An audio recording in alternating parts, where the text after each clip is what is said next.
40 foot গর্তেও মিলছে না শিশু সাজিদ। টানা 16 ঘণ্টা পর রাজশাহীতে রুদ্ধশ্বাস উদ্ধার অভিযান।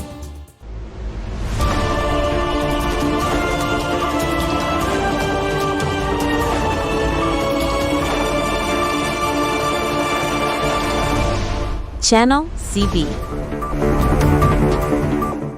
দর্শক, এই মুহূর্তে একটি অত্যন্ত উদ্বেগজনক খবরের দিকে নজর রাখব।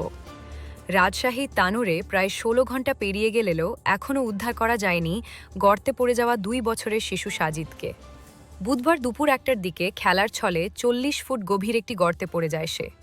ফায়ার সার্ভিস, পুলিশ এবং সেনাবাহিনীর একটি যৌথ দল রুদ্ধশ্বাস এই উদ্ধার অভিযান চালিয়ে যাচ্ছে। 11 ডিসেম্বর বৃহস্পতিবার সকাল 11টা পর্যন্ত এই রিপোর্ট লেখা অবধি শিশুটিকে খুঁজে পাওয়া যায়নি। জানা যাচ্ছে সাজিদ তার মায়ের হাত ধরে ধান কাটা মাঠের পাশ দিয়ে হাঁটছিল। তখনই অসাবধানতাবশত সে ওই গভীর গর্তে পড়ে যায়। সাজিদ উপজেলার কোয়েলহাট পূর্বপাড়া গ্রামের রাকিবের ছেলে।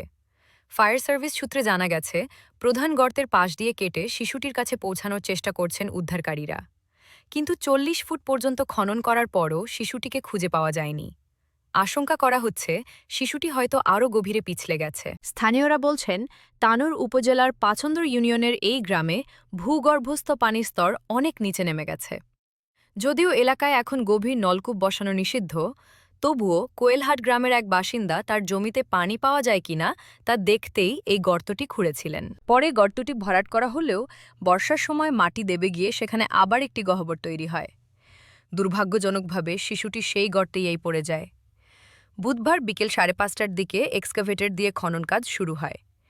চাঁপাইনবাবগঞ্জ এবং রাজশাহীর দলসহ ফায়ার সার্ভিসের 3টি ইউনিট এই অভিযানে অংশ নেয়। রাত 10টার দিকে ছোট এক্সকাভেটরের কাজ বন্ধ হয়ে গেলে রাজশাহী সিটি কর্পোরেশন থেকে আসা একটি বড় এক্সকাভেটর ব্যবহার করে সারা রাত ধরে কাজ চলে। রাজশাহী বিভাগীয় ফায়ার সার্ভিসের সহকারী পরিচালক দিদারুল আলম জানিয়েছেন, দুপুর 2:30টার দিকে তারা খবর পান। গর্তে শিশুটি পড়ার পর স্থানীয়রা উদ্ধারের চেষ্টা করলে কিছু মাটি গর্তে পড়ে যাওয়ায় কিছুটা জটিলতা তৈরি হয়। তবে উদ্ধারকারীরা ঘটনাস্থলে পৌঁছেই পাইপের মাধ্যমে গর্তের ভেতরে অক্সিজেন সরবরাহ শুরু করেন। তানোর থানার ভারপ্রাপ্ত কর্মকর্তা শাহিনুজ্জামান নিশ্চিত করেছেন, উদ্ধার অভিযান এখনও চলছে, খনন কাজ অব্যাহত রয়েছে। দর্শক, আমাদের সকলের প্রার্থনা দ্রুত যেন শিশু সাজিদকে নিরাপদে উদ্ধার করা সম্ভব হয়। এই বিষয়ে নতুন কোনো আপডেট এলে আমরা অবশ্যই আপনাদের জানাব। চোখ রাখুন আমাদের চ্যানেলে।